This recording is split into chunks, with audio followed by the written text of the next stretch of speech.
Bismillahirrahmanirrahim. Assalamualaikum warahmatullahi wabarakatuh. Innal hamdalillah nahmaduhu wa nasta'inuhu wa nastaghfiruhu wa nastahdihi wa natubu ilaih wa na'udzu billahi min syururi anfusina wa min sayyiati a'malina. May yahdihillahu fala mudhillalah wa may yudlilhu fala hadiyalah. Asyhadu an la ilaha illallah wahdahu la syarikalah wa asyhadu anna Muhammadan abduhu wa rasuluh. Allahumma sholli wa sallim ala nabiyyina Muhammadin wa ala alihi wa sahbihi ajmain. Yaqulullahu subhanahu wa ta'ala, ya ayyuhalladzina amanu taqullaha haqqa tuqatih wa la tamutunna illa wa antum muslimun. Ya ayyuhannasu taqu rabbakumul ladzi khalaqakum min nafsin wahidah wa khalaqa minha zawjaha wa batha minhuma rijalan katsiran wa nisaa'a wattaqullaha alladzi tasaaluna bihi wal arham innallaha kana 'alaikum raqiba. Ya ayyuhalladzina amanu taqullaha wa qulu qawlan sadida yuslih lakum a'malakum wa yaghfir lakum dunubakum wa may yuti'illaha wa rasulahu faqad faza fawzan 'azima. Amma ba'd, fa inna asdaqal hadithi kitabullah wa khairu hadi Muhammadin sallallahu alaihi wasallam wa syarrul umuri muhdatsatuha fa inna kulla muhdatsatin bid'ah wa inna kulla bid'atun dhalalah wa kulla dhalalatin finnar. Masyiral muslimin wal muslimat, ikhwani wa akhwati fillah, azani Allah wa iyyakum. Puji syukur marilah kita panjatkan kehadirat-Ilahi Rabbi Allah Subhanahu wa taala atas taufik dan hidayahnya, curahan kenikmatan yang Allah berikan kepada kita pada pagi Ahad yang bahagia ini. Insyaallah taala kita masih diberikan oleh Allah taufik hidayahnya bisa hadir di majelis yang mulia ini dalam rangka thalabul ilmi, dan kita pun bersyukur dipanjangkan umur oleh Allah Subhanahu wa taala, dan semoga Allah sampaikan kita di bulan Ramadan 1447 Hijriah. Allahumma balighna Ramadan. Semoga Allah sampaikan kita di bulan Ramadan di 1447 Hijriah. Kajian kita pada pagi ini berkaitan dengan fi jumlati akhlaqil madmumah, dalam kelompok akhlak-akhlak yang tercela. Kita sudah membahas akhlak al-karimah, akhlak-akhlak yang mulia, dan kita juga ingin mengetahui akhlak yang jelek itu juga harus tahu kita. Namun peruntukannya berbeda. Kalau akhlak al-karimah, akhlak yang mulia itu ketika kita pelajari, kita pengen untuk mengikuti, tahu supaya kita bisa mengikuti. Tapi kalau akhlakul madmumah, akhlak yang tercela juga harus tahu kita, tetapi untuk kita jauhi. Karena sesuatu yang kita tidak tahu, kita nggak sangka nanti, dan kita pun terjebak dan terjerumus di dalamnya. Sehingga mengetahui kejelekan itu bukan untuk kejelekan dilakukan, tidak, tetapi kita tahu kejelekan untuk kita jauhkan. Itu adalah konsep. Ada beberapa akhlak yang tercela yang kita akan bahas. Di antaranya la azulmu, kezaliman, satu. Kemudian al-hasadu, hasad, iri dengki. Yang ketiga al-ghish, penipuan. Ria, al-ujub, kesombongan, al-ajz, kelemahan, al-kasal, kemalasan. Dan pada pagi yang berbahagia ini kita akan membahas tentang az-zulmu. Kajian kita tentang az-zulmu, kezaliman. Bismillahirrahmanirrahim. Az-zulmu. Al-muslimu la yadlimu wa la yudlamu. Seorang muslim dia tidak mendolimi dan juga tidak didolimi. Kalau bisa mah begitu. Kita tidak melakukan kezaliman dan kita juga berusaha tidak didolimi orang lain, tidak mendolimi orang lain dan tidak didolimi oleh orang lain. Oleh karena itu bahasanya sangat bagus tuh. Al-muslimu la yadlimu wa la yudlamu. Seorang muslim tidak berbuat zalim dan juga tidak didolimi. Fala yasduru anhu zulmun li ahadin. Maka bagi seorang muslim tidak muncul darinya kezaliman kepada seseorang, siapapun di antara manusia. Wala yaqbalu zulma li nafsihi min ahadin, dan dia juga tidak menerima kezaliman bagi dirinya dari siapapun. Itu semestinya begitu. Jadi tidak keluar dari kita kezaliman kepada orang lain, dan kita juga tidak menerima kezaliman dari orang lain. Idzi dzulmu bi anwa'ihi salasati muharramun fil kitab wa sunnah ma'an. Kenapa? Karena kezaliman itu dengan macam-macamnya yang tiga, nanti kita akan bahas. Jadi kezaliman itu macamnya tiga. Itu muharramun, haram, fil kitab wa sunnah ma'an, di dalam kitab dan sunnah secara bersama-sama. Jadi kezaliman itu hukumnya haram baik dari kitab maupun sunnah.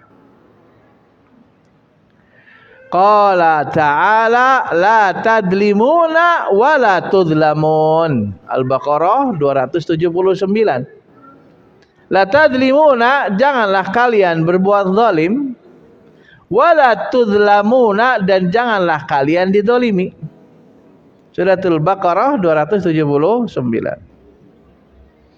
Dan Allah berfirman, فَمَنْ يَظْلِمْ مِنْكُمْ نُذِقْهُ عَذَابًا كَبِيرًا.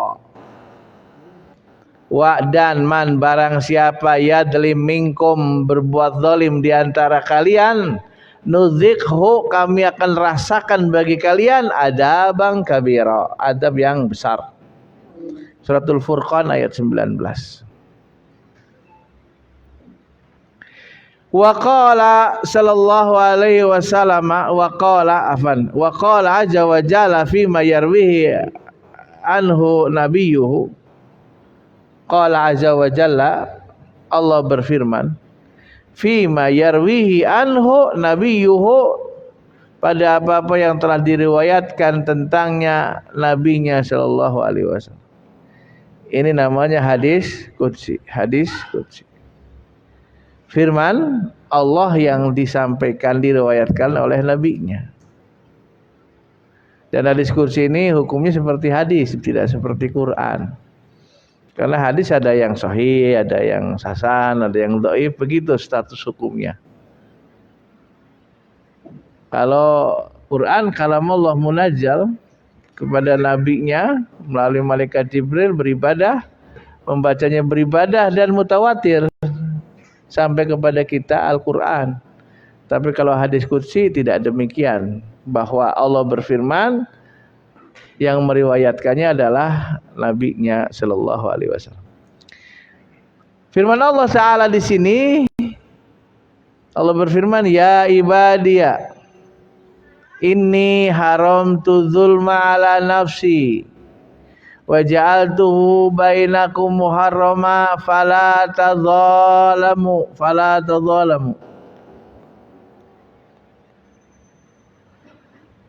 Wahai hamba-hambaku,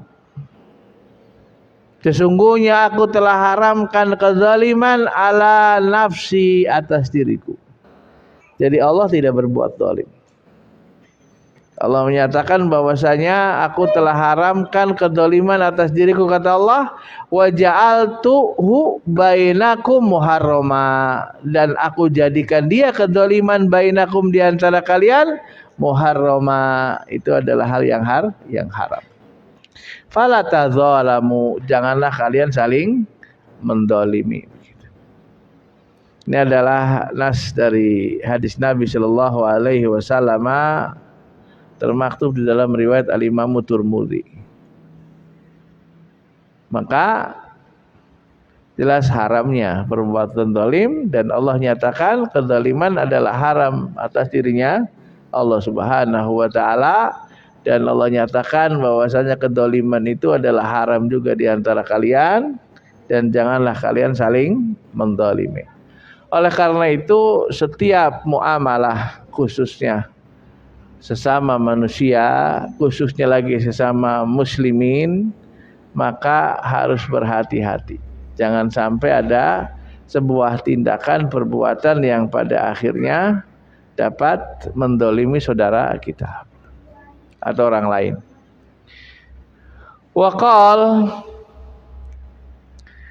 Waqala alaihi salatu wassalam, dan bersabdalah Nabi sallallahu alaihi wasallam, ittaqu az-zulma, takutlah kalian, jaga diri kalian, takutlah kalian dengan kezaliman. Fa inna zulma dulumatun yaumal qiyamah, karena sesungguhnya kezaliman itu zulumat, kegelapan yaumal qiyamah, pada hari kiamat. Maka siapapun butuh penerangan, cahaya. Maka Nabi mengkabarkan kedzaliman itu adalah kegelapan. Kalau kegelapan di dunia lebih mudah, ada HP bisa buka center. Itu nih. Gelap dunia enggak salah. Tapi dulu mati yaumal qiyamah, ya ini yang kita nggak bisa berbuat apa-apa di dalam. Maka jauhi kedzalim. Dan sedianya seperti nas-nas yang seperti ini nih ada yang di telinga-telinga kita, pikiran-pikiran kita gitu. Bahwa ad-dzulmu dzulumatun yaumal qiyamah. Kedzaliman itu adalah kegelapan pada hari kiamat. Kegelapan pada hari kiamat. Maka sangat hati-hati seorang muslim itu. Dan ini bagian dari upaya kita untuk memberikan dakwah kepada kaum muslimin wabil khusus, bahwa di dalam muamalah, perilaku, di dalam perbuatan, maka jangan terbercik sedikit pun untuk berbuat zalim. Kemudian hadirin jamaah rahimani Allah wa iyyakum, ancaman besar di dalam hadis Nabi alaihi salatu wasalam, di sini diriwayatkan oleh Imam Bukhari wa Muslim, dan ini adalah hadis muttafaq alaih. Man zalima qida shibrin minal ardi tawaqahu Allahu min sab'i ardin. Barang siapa zalima, berbuat zalim, mengambil bukan haknya, adalah sebuah kezaliman. Dan di sini adalah kasusnya dia mengambil tanah, bumi.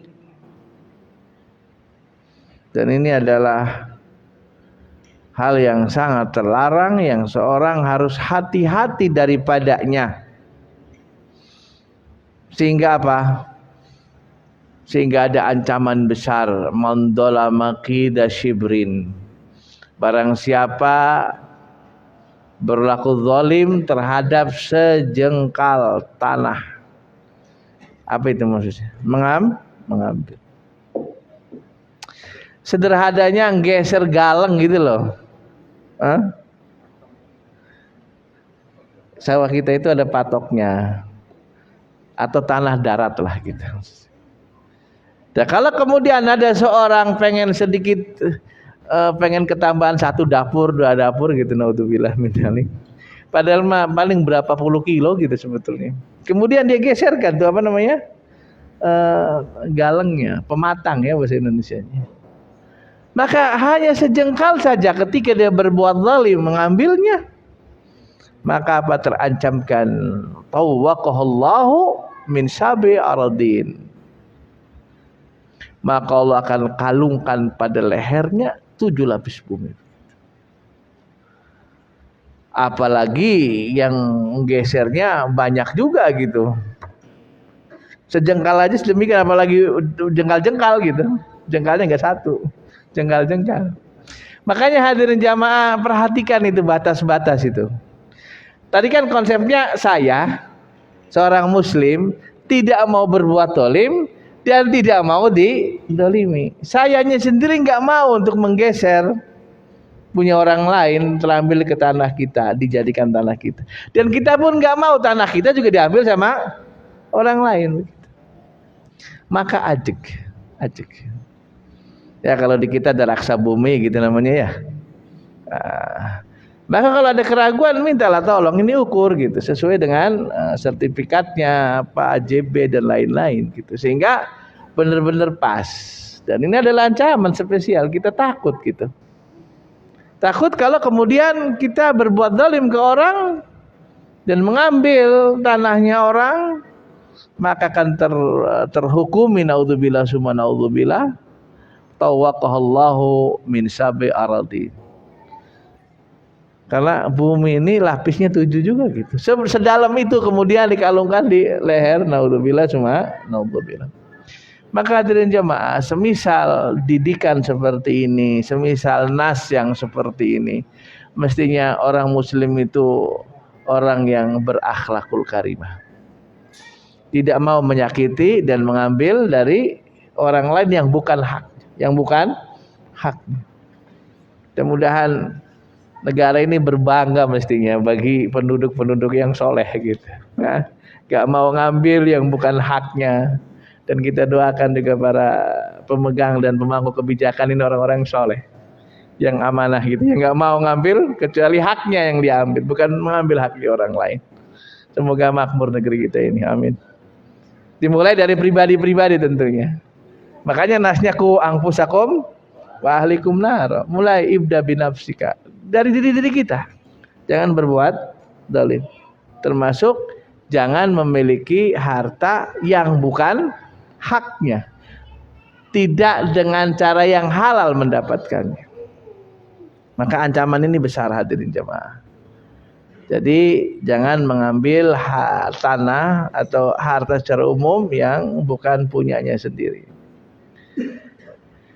Kemudian hadirin jamaah, dalam firman Allah ada lagi wa inna, hadis Nabi sallallahu alaihi wasallam, wa innallaha la yumli lidh-dhalimi fa idza khadahu lam yuflithu.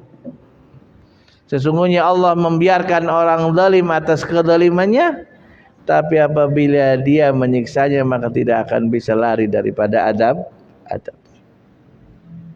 Lalu beliau membacakan firman Allah, wa kadzalika akhdhu rabbik wa kadzalika akhdhu rabbika idza khada al-qura wa hiya zalimatun inna akhdahu alimun syadid. Wa kadzalika akhdhu rabbika idza khada al-qura wa hiya zalimah inna akhdahu alimun kabir. Dan begitulah adab Rabbmu apabila dia mengadab penduduk negeri-negeri yang berbuat zalim. Sesungguhnya adabnya itu sangat pedih lagi keras. Maka hadirin jamaah, hati-hati kita. Jangan sampai berpikir kemudian orang berbuat dolim kemudian aman, nyaman, santai gitu ngambil fulus orang. Naudzubillah summa naudzubillah. Padahal kalau Allah adab nggak akan bisa lari daripadanya. Termasuk apa? termasuk penduduk negeri ini. Apabila Allah mengadab penduduk negeri yang berbuat zalim, maka adabnya itu sangat pedih lagi keras. Ini kita berbicara tahdir ya, peringatan. Karena kita sedang membahas akhlak tercela untuk kita bisa jauhi. Dan kemudian hadirin jamaah, ini yang sangat menakutkan buat kita. Nas berikut ini sabda Nabi, wattaqi da'watal mazlumi fa innahu la laisa bainahu wa bainaha hijab. Wattaqi da'watal mazlumi fa innahu laisa bainaha wa bainahu hijabun. Takutlah kalian akan doa orang yang teraniaya. Allahu Akbar. Saya mau berhenti dulu sebentar ini. Kalau orang dizalimi terus angkat tangannya, donganya kayak apa? Jarang ya yang semoga Allah berikan hidayah si fulan. Ya Allahu Akbar, soleh ini orang. Mudah-mudahan kita ini dapat kebaikan tikel-tikel ini. Kalau kemudian dizalimi, kemudian doanya kebaikan untuknya, subhanallah. Yang jadi masalah yang diingatkan sama Nabi kita Muhammad itu doanya orang yang terzalimi. Maklum, orang yang dizalimi kalau berdoa bagaimana doanya? Kejelekan yang ngomong, orang dizalimi ngomongnya beda. Padahal doanya laisa bainaha wa bainahu hijab. Sementara doanya tidak ada di antara doa tadi dengan Allah. Laisa bainaha wa bainallah, maksudnya laisa bainaha wa bainallah hijab, tidak ada doanya batas, tidak ada di antara doanya dengan Allah penghalang. Kalau nggak dihalangi berarti nembus. Hadirin jamaah rahimani Allah wa iyyakum. Maka kita takutlah kalian, kata Nabi kita Muhammad SAW, dari doanya orang yang terzalimi. Ya naudzubillah, summa naudzubillah. Kalau kemudian ada orang, anak-anak muda pakai motor yang racing, bising, lewat orang lagi istirahat, keganggu, ngomongnya bagaimana? Semoga Allah kasih hidayah gitu anak tadi. Ya alhamdulillah kalau doanya begitu. Kalau doanya bilang kejelekan, naudzubillah min dzalik. Kalau kemudian Allahu Akbar itu doa semoga fulan gimana gitu kejelekan, anaknya juga ngomongnya nggak tegel, ngomong menyebutkannya gitu. Tapi yang pasti itu terzalimi orang. Lagi anak-anak tidur ini, makanya polisi itu melarang tuh para pemuda, bahkan merazia itu knalpot bising racing gitu. Standarkanlah sehingga kendaraan itu nyaman didengar suaranya, sama orang lewat juga nggak ngeganggu gitu loh. Itu perkara yang kecil. Apatah lagi kemudian orang direnggut hartanya, bahkan nyawanya, naudzubillah summa naudzubillah, merampok, apalagi tuh nipu gitu, naudzubillah summa naudzubillah. Maka ingat, yang seperti ini paling tidak ada ngiang gitu loh. Ittaqi da'watal mazlumi fa innahu laisa bainaha wa bainallahi hijab. Bahwa takutlah kalian kepada kezaliman karena tidak ada antara doanya. Takutlah doanya orang yang zalim karena ada antara doanya dengan Allah tidak ada penghalang. Demikian juga yang tadi, ittaqu adzulma fa inna dzulma dulumatun yaumil qiyamah. Ya kalau kemudian yang lain-lain gak hafal, yang penting ngangkul ini dua ini. Kedzaliman itu kegelapan hari kiamat, pada hari kiamat, dan takut doanya orang yang terzalimi karena di antara doanya dengan Allah tidak ada penghalang. Baik. Wa anwa'u dzulmi salasatun hiya. Macam-macam kedzaliman itu 3. Salah satu 3. Awalan yang pertama, dulmul abdi li rabbih, subhanallah. Itu hamba punya kedoliman kepada Rabbnya. Dulmul abdi rabbahu, kedoliman seorang hamba kepada Tuhannya. Bagaimana itu? Wa dzalika yakunu bil kufri bihi. Bagaimana seorang hamba mendolimi Rabbnya? Yang demikian itu terjadi dengan kekufuran, kufur terhadap Rabb tabaraka wa ta'ala. Mana dalilnya? Dalilnya suratul Baqarah 254. Ini mengingatkan kembali ikhwan, Ahlus Sunnah itu demikian. Ini statement dalil gitu. Apa katanya? Dolimnya seorang hamba kepada Tuhannya adalah kekufuran. Itu statement kan? Pernyataan. Dalilnya qala Allah Ta'ala, ada dalilnya. Wal kafiruna humudz zalimun. Wal kafiruna humudz zalimun. Surat Al-Baqarah 254. Dan orang-orang kafir mereka itu az-zalimun. Mereka itu orang yang zalim. Jadi siapa yang zalim kepada Tuhannya? Orang yang kafir. Wal kufru yakunu bisyirki fi ibadatihi. Dan kekufuran itu dengan kesyirikan di dalam ibadah kepadanya. Bi an yusyrifa ba'du ibadatihi ta'ala ila ghairihi. Yaitu dengan mengalihkan sebagian ibadah-ibadah kepada Allah Ta'ala kepada selain Allah. Apa yang termasuk kesyirikan itu adalah kedzaliman? Nasnya adalah dalilnya surat Luqman ayat 13.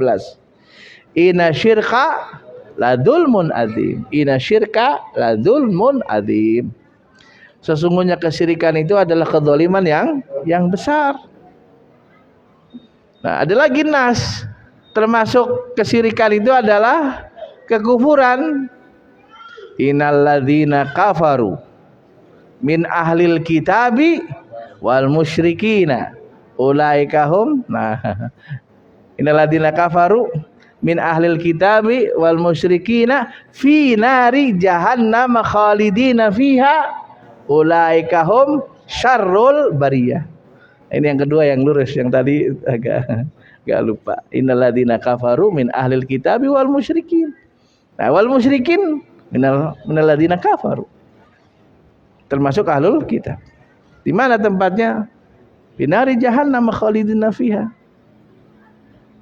Dan ini adalah kabar dari Allah Subhanahu wa taala, dan mereka itu adalah syarrul bariyah, sejelek-jeleknya makhluk. Maka hadirin jamaah, kalau ditanya dengan apa tuh seorang hamba berbuat zalim dengan Rabbnya? Dengan kesyirikan, dengan kekufuran, kesyirikan. Karena kekufuran diantaranya kesyirikan. Kesyirikan bagian dari kekufuran. Wal kafiruna humudz zalimun. Inna syirki la dzulmun adzim. Ana sering mengumpamakan, subhanallah, di satu majelis, di salah satu masyayikh kita hadir dan memberikan sebuah ilustrasi gamblang, deskripsi berkaitan dengan kedzaliman itu diantaranya adalah kesyirikan. Inna syirka la dzulmun adzim. Antum berdiri ya. Antum berdiri, pegang ini. Antum pegang, kasihkan ke anak. Tafadhol. Nah, antum duduk. Terima kasih ya. Bagaimana kalau antum begitu? Terima kasih. Wong ini yang ngasih. Pak, terima kasih gitu. Bagaimana dia? Allahu Akbar. Bisa dipahami enggak? Kenapa kesyirikan itu? Inna syirka la dzulmun adzim. Sementara zalim itu meletakkan sesuatu bukan pada tempat.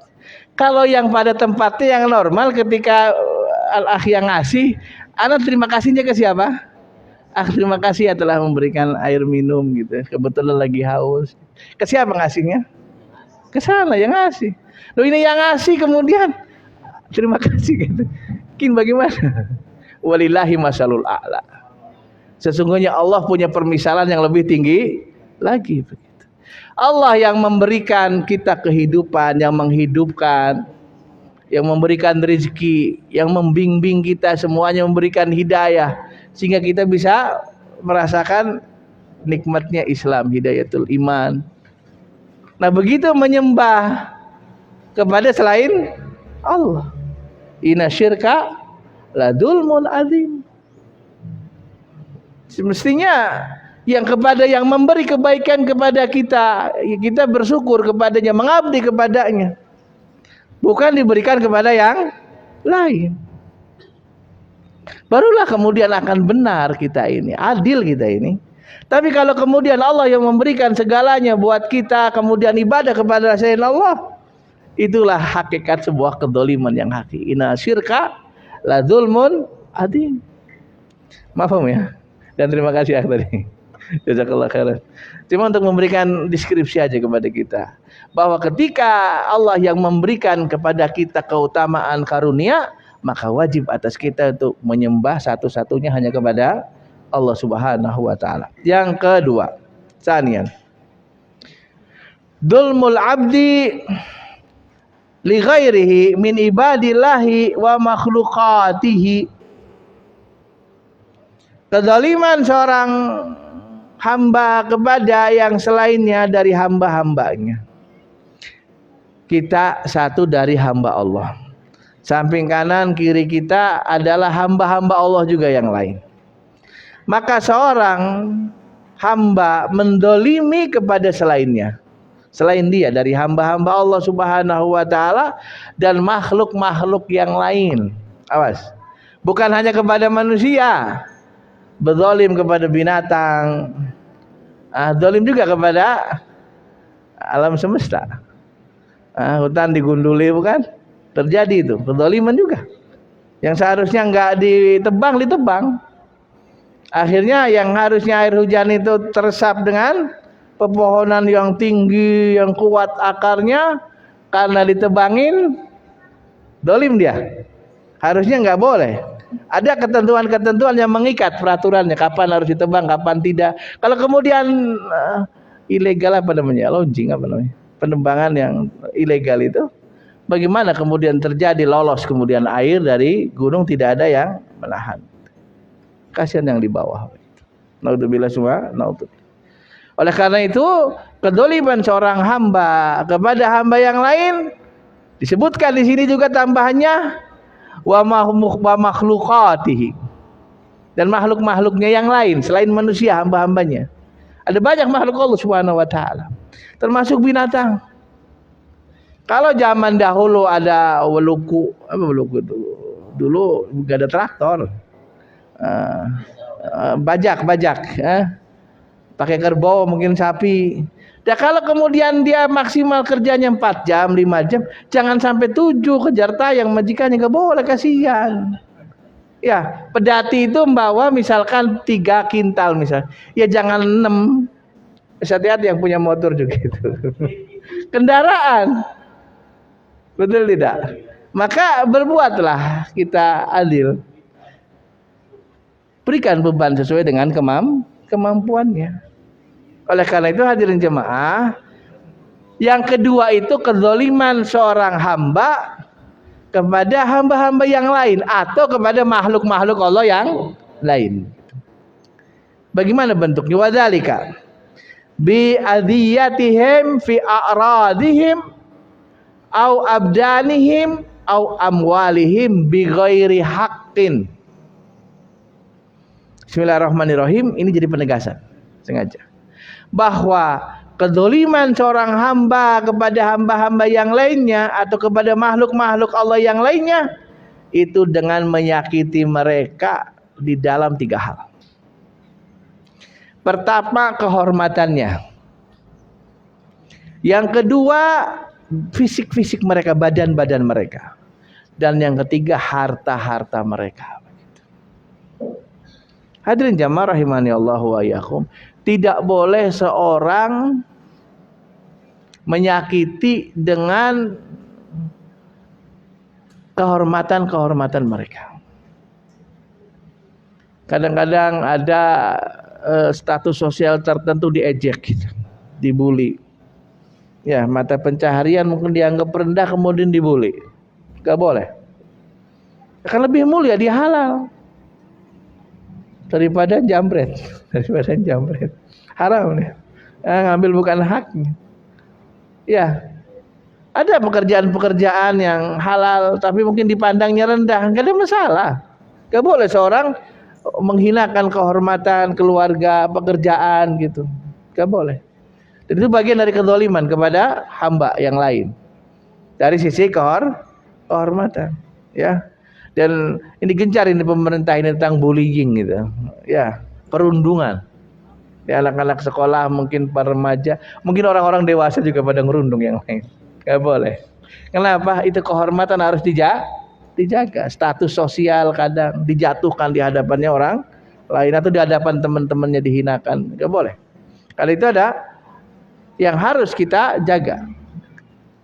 Kita nggak berbuat dolim dari kehormatan untuk kita sakiti. Kemudian abdan, badan-badan, nggak boleh mukul, nggak boleh lempeleng orang, nggak boleh mepet orang sehingga jatuh misalkan, atau kemudian mukul dan yang semisalnya yang berkaitan dengan apa? Fisik. Itu kedzaliman. Ya. Kadang-kadang seorang amarah, tersulut emosi yang enggak terkendali, tangannya mukul kepalanya orang, kadang juga nyerimpung itu sliding ya. Padahal tidak harus dilakukan itu sebetulnya. Kenapa sih nggak baik-baik bicara kayak gitu tuh untuk diselesaikan masalahnya gitu. Makanya hadirin jamaah, ketika Nabi itu dimintai wasiat, apa wasiatnya? La takdob. Apa la takdob itu? Jangan marah. Selamat kita ini insyaallah. Cuma kadang-kadang emosi itu emosi. Makanya terjadi KDRT. Apa KDRT itu? KDRT, kekerasan dalam rumah tangga. Iya. Makanya subhanallah bagi para abah, ayah-ayah itu cari yang soleh lah, kalau cari menantu itu gitu, yang soleh, yang iman, yang sholat, yang benar. Karena kalau nggak cocok pun nggak akan mukulin anaknya, bapak-bapak semuanya. Kenapa? Soleh, dia tahu batasan dan tahu gitu. Kalau terjadi gitrik apa di keluarga juga nggak akan mukul, nggak akan nyiram pakai air panas misalnya, naudzubillah semua. Lalu kenapa? Dia tahu batasan-batasannya. Nggak boleh zalim dengan fisik, badan. Kemudian yang ketiga, tidak boleh zalim atau menyakiti dari apa tadi? Amwal, harta. Allah, betapa sakitnya itu. Motor sudah nabung-nabung gitu ya di masjid, bayar pulang hilang. Ada kejadian ya ikhwan, kendaraan itu hilang di masjid, habis sholat hilang. Bukan 1-2 beritanya gitu loh maksudnya. Dan mungkin ada yang pernah mengalaminya mungkin. Ya paling tidak sandal hilang gitu. Ya sandal bagus-bagus sudah ratusan ribu. Pengen menampakkan nikmatnya Allah pergi ke masjid ya, pakai sandal bagus gitu. Kemudian pulang hilang. Yang dia nggak mau, mungkin ketuker, nggak mau yang ada di situ, nggak, ya udah nggak pakai sandal pulangnya. Subhanallah. Berarti kalau kemudian dia sengaja untuk mengambilnya, maka kezaliman besar dia. Mengambil bukan haknya terhadap harta. Termasuk nyopet, mencuri, ngerampok, jambret, apa sebut namanya, naudzubillah. Itu berarti sedang mendolimi terhadap apa? Harta. Apalagi sudah mah ngambil hartanya, menyakiti juga fisiknya. Double dia. Nah ini adalah yang harus teringatkan buat kita semuanya, hadirin jamaah rahimani Allah wa iyyakum, supaya kita menghindari kedoliman pada macam yang kedua, yaitu dolimnya hamba kepada hamba yang lain.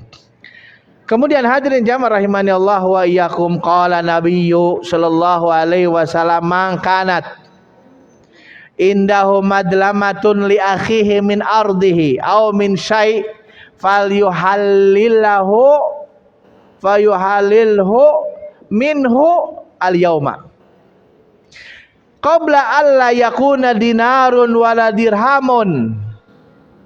In kana lahu amalun soleh ukhida minhu biqadari madlamatih wa in lam yakun lahu hasanatun ukhida min sayyiati sahibih fahumila alaih. Hadirin jamaah rahimani Allah ya, memberikan deskripsi gamblang Nabi kita Muhammad SAW.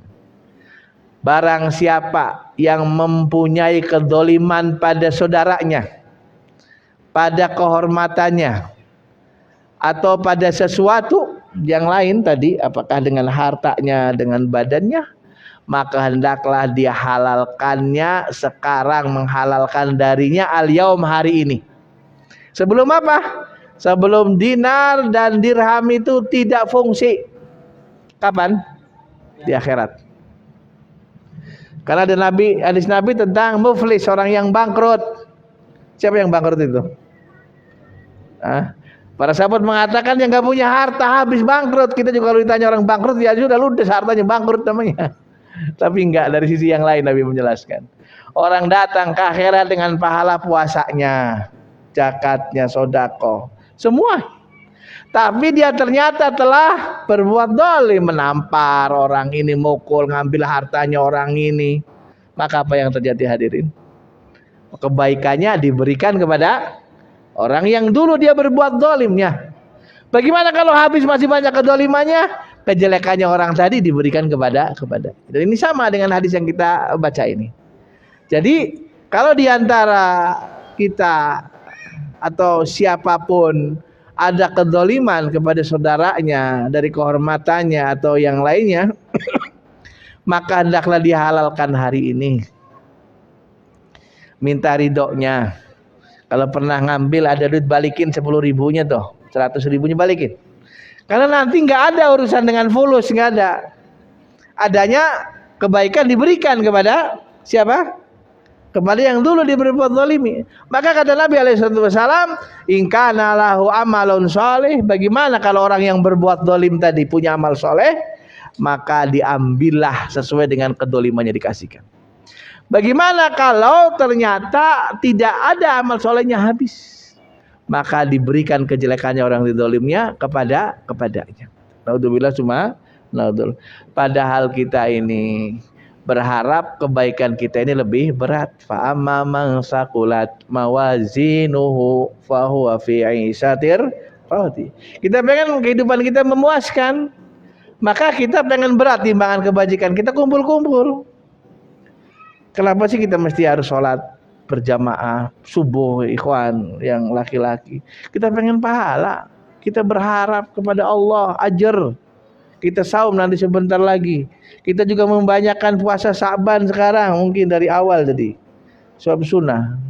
Maka kita pengen ajar, kita bakti sama orang tua, pengen ajar juga dari Allah Subhanahu wa Ta'ala, betul. Supaya nanti kelak berat timbangan kebaikan kita. Nah kalau kemudian terjadi kebocoran-kebocoran, bagaimana kebocoran-kebocorannya? Tadi berbuat zalim ke orang, baik kita bersedekah, ya, kewajiban dilakukan yang sunnah, banyak pahala kita. Tapi karena kebocoran yang terjadi tadi, maka akan habis itu. Makanya hadirin jamaah, kita ini berpikir yang logis, yang sehat gitu loh, yang cerdas. Jadi kalau kita ngumpulin kebaikan-kebaikan, tolong jaga jangan sampai bocor. Dengan apa? Dengan kedoliman adalah kebocoran tadi. Termasuk hasad juga akan memberangas itu kebaikan-kebaikan. Kita bahas tentang hasad insyaallah di kesempatan yang lain. Yang pasti bahwa kita punya kehati-hatian dalam diri. Jangan berbuat zalim kepada sesama kita. Kalau masih ada, sebelum wafat kita selesaikan. Sebelum tidak bermanfaat dinar dan dirham, sekarang masih ada fulus kita untuk kasih keriduannya. Berapa yang diambil dulu, kasih. Sehingga tidak ditagih kita di akhirat, tidak diberikan kebaikan kita kepada orang yang dulu kita telah berbuat zalim padanya. Kemudian hadirin jamaah rahimani Allah wa iyyakum. Berkaitan dengan ini, hikmah yang terkandung buat kita semuanya untuk hati-hati di dalam kehidupan ini. Jangan sampai melakukan apa? Keduliman terhadap sesama kita. Perhatikan hadis Nabi SAW, kullu muslimi alal muslimi haramun. Setiap muslim atas muslim yang lain haram. Damuhu wa malahu wa irduhu. Darahnya, hartanya, dan kehormatannya. Ini adalah harus diperhatikan dalam diri setiap kita untuk tidak berbuat zalim kepada saudara-saudara kita dengan menyakiti, dengan menghina kehormatannya, mengambil hartanya, dan juga menyakiti fisiknya. Kemudian yang ketiga, dan ini adalah zulm yang terakhir. Kemudian kita bisa selesai dengan 3 kezaliman ini. Dzulmul abdi li nafsihi. Dzulmul abdi li nafsihi. Kezaliman seorang hamba untuk dirinya. Sebelum menjelaskan yang ketiga ini, yang pertama adalah zalim seorang hamba kepada Robnya. Kemudian kedua, zalim seorang hamba kepada hamba yang lain atau makhluk yang lain. Yang ketiga, zalim seorang hamba kepada dirinya. Pertanyaannya, kalau nggak ditulis, hafal ya. Pekan depan, bulan depan nanti ketemu lagi, habis Id kita ketemu lagi, hafal ya. Mudah-mudahan Allah berikan karunia nikmat dengan hafalan kita, insya Allah. Tapi sebetulnya nyindir itu kalau menuntut ilmu ditulis itu maksudnya, supaya nanti kalau nggak ingat bisa rujuk kembali. Karena kadang-kadang hidup ini berat kadang-kadang. Ya, pikiran itu banyak yang diurusin kadang-kadang. Mungkin kita taklim apa, nanti keluar itu urusannya berbeda lagi nih, urusan pekerjaan ini dan seterusnya. Kemudian bayang inget maning dikelingan si jinik apa. Nah, kalau dicatat jadi dibuka, oh iya, nah itu selesai masalahnya. Nah, kalau tidak ditulis, kalau nggak nanya lagi kepada yang lain mungkin lupa begitu mungkin. Tapi mudah-mudahan Allah berikan ilmu kepada kita semuanya. Dzulmul abdi li nafsihi. Kedzaliman seorang hamba terhadap dirinya. Wa dzalika bitadsiyatiha wa talwithiha bi athari anwa'i dzunub wal jaraim wasayyi'at. Bahwa kedzaliman seorang hamba terhadap dirinya yang demikian itu dengan mengotorinya. Mengotori apa? Diri. Mengotori diri.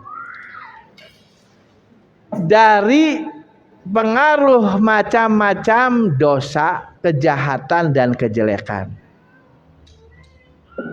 Minal ma'asil min ma'asillahi wa rasulihi, dari maksiat-maksiat kepada Allah dan juga Rasulnya. Dan ini hadirin jamaah rahimani Allah wa iyyakum. Dengan demikian maka simpel yang ketiga ini, simpel banget. Bagaimana seorang mengotori dirinya dengan apa? Dengan dosa. Mendolimi diri dengan mengotori diri, dengan maksiat, dengan dosa begitu.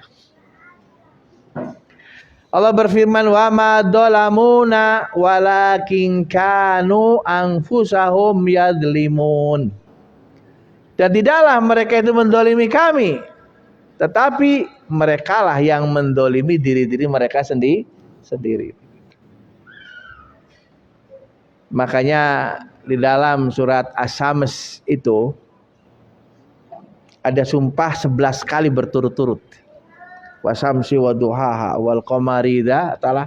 Terus panjang sampai kemudian Allah berfirman, qad aflaha man zakkaha wa qad khaba man dassaha.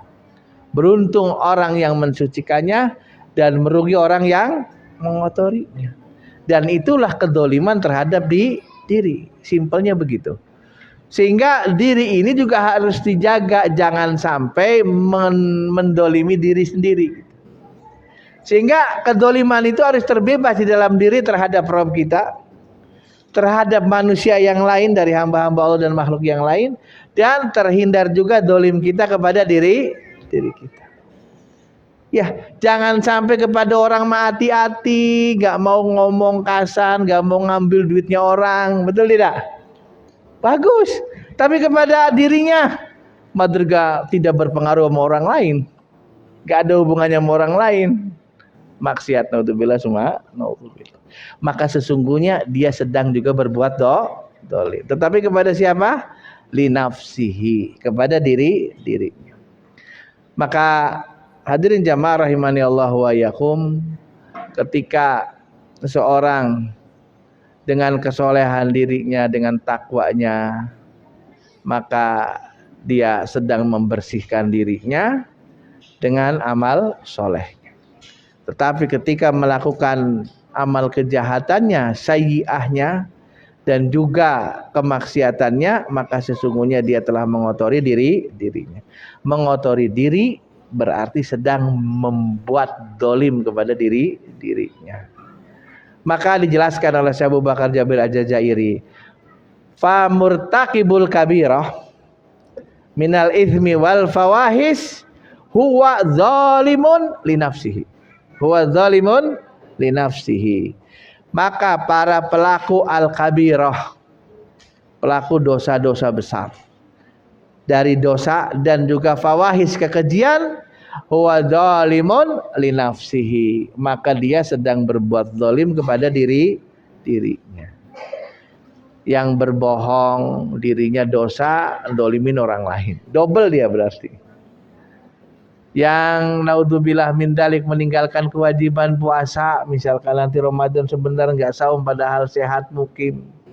Ada banyak. Orang yang meninggalkan sholat ada banyak. Tugas kita itu, tetangga kita, saudara-saudara kita, masih banyak nggak yang meninggalkan sholat? Maka tugas kita menyampaikan. Kalaupun ada, maka kasih ingat bahwa itu adalah kedzaliman yang besar kepada diri. Kemudian berikutnya hadirin jamaah rahimani Allah wa iyyakum, bahwa ketika kita mampu untuk bisa menghindarkan dari 3 kedzaliman ini, zalim kita kepada Rabb kita, berarti kita jangan berbuat syirik, jangan berbuat kufur. Kita juga harus menghindari zalim kita kepada saudara-saudara kita, hamba-hamba Allah.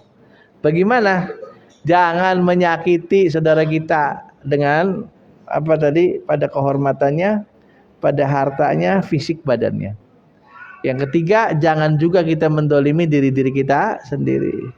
Jangan berbuat maksiat. Kenapa? Karena kemaksiatan dan dosa akan mengotori jiwa. Sementara mengotori jiwa itu sesungguhnya kedoliman terhadap diri. Maka berusaha untuk diri, wabil khusus, dan keluarga, khususnya juga anak-anak, istri, dan juga kaum muslimin secara umum, wabil khusus juga kerabat dekat yang menjadi tanggung jawab kita, adik-adik, mungkin ponakan-ponakan, juga mungkin paman-paman kita, kakak-kakak kita. Bagaimana kemudian kita bisa bersama di dunia, bersama di akhirat di surganya, amin ya rabbal alamin. Ini yang bisa disampaikan hadirin jamaah rahimani Allah wa iyyakum.